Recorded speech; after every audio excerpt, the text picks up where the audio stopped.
لیکن ہر سال دنیا بھر میں لاکھوں افراد سمپل فلو کے ساتھ بھی ڈیتھ کا شکار ہوتے ہیں، اس لیے کوئی انہونی چیز نہیں ہے.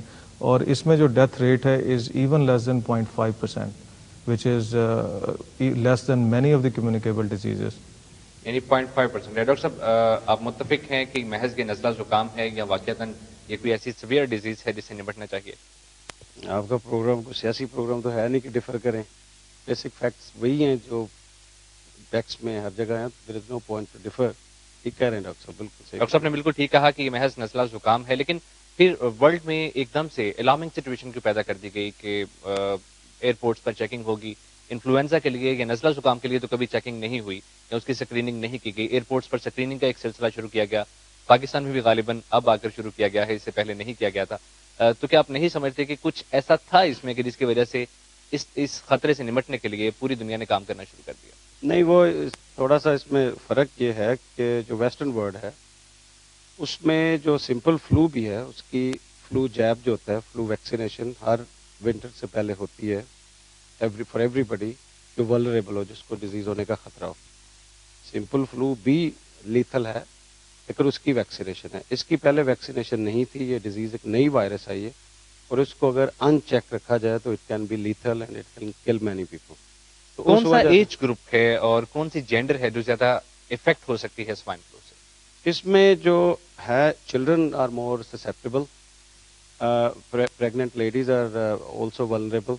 پھر ایسے پیشنٹ جن میں انڈر لائنگ ڈیزیزز ہیں، جس کا ڈائبٹیز ہے یا کوئی کینسر کا پیشنٹ ہے یا جس کو آلریڈی کوئی انڈر لائنگ اس کی جو ریزسٹنس ہے وہ کم ہوئی ہے، ان پیشنٹس کو یہ اوپر سے یہ انفیکشن آ جائے تو ان کی لائف ایکسپیکٹنسی جو ہے وہ افیکٹ ہوتی ہے.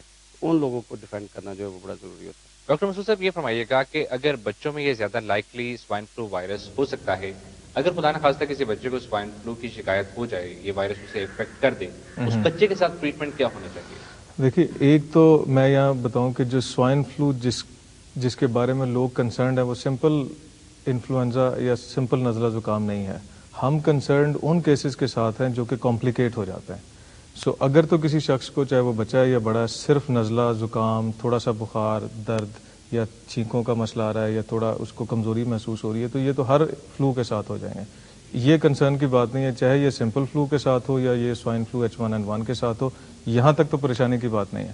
لیکن اگر مسئلہ اس سے آگے چلتا ہے، مثلا وہ اس کا سانس خراب ہونا شروع ہو جاتا ہے، وہ بندہ یا بچہ ریسپریٹری فیلئر کی طرف چلا جاتا ہے، ایک RDS کہتے ہیں ریسپریٹری ڈسٹریس سنڈروم کی طرف جانا شروع ہو جاتا ہے، یا اس کے اندر بعض صورتحال میں یہ بھی دیکھا گیا ہے کہ فٹس پڑنا شروع ہو جاتے ہیں، یا اس کو سیویئر وامٹنگ اور ڈائریا شروع ہو جاتا ہے، یا وہ کانشیس لیول اس کی خراب ہو جاتی ہے، وینٹیلیٹر کی طرف جا سکتا ہے.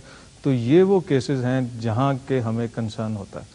لیکن ڈاکٹر صاحب ابتدائی طور پر اگر بات کی جائے تو H1N1 وائرس اور انفلوئنزا اے وائرس کی علامات آپ نے بتایا کہ سیم ہے، بالکل سملر علامات ہیں، کمیونیکیبل ڈیزیزز بھی ہیں دونوں. ابتدائی طور پر کیسے محفوظ رکھا جائے کہ اگر سوائن فلو کی وجہ سے یہ علامات ظاہر ہو رہی ہیں، یہ کمیونیکیٹ نہ ہو پائیں؟ دیکھیے، یہ ایک بیسیکلی ڈراپلیٹ انفیکشن ہے. ڈراپلیٹ کا مطلب ہے کہ جب آپ کھانستے ہیں، چھینکتے ہیں، زور سے بات کرتے ہیں تو اس کے جو جراثیم ہیں وہ اس ڈراپس کے ساتھ باہر آتے ہیں اور آلموسٹ 1 میٹر تک یہ اسپریڈ کر سکتے ہیں. تو اگر تو کسی شخص کو سوائن فلو ہے کنفرمڈ، یا کسی بچے کو، بچوں میں تھوڑا اس لیے پرابلم ہوتا ہے کہ بچے بہت دور تک کف نہیں کر سکتے، وہ ذرا زیادہ قریب تک ہوتا ہے. تو اگر کسی ایڈلٹ کو سوائن فلو ہے اور وہ کنفرم کیس ہے اور اس سے نکل رہا ہوتا ہے تو نارملی اس کی جو کمیونیکیبل ہوتا ہے وہ تقریباً ایڈلٹس کے اندر 5 دن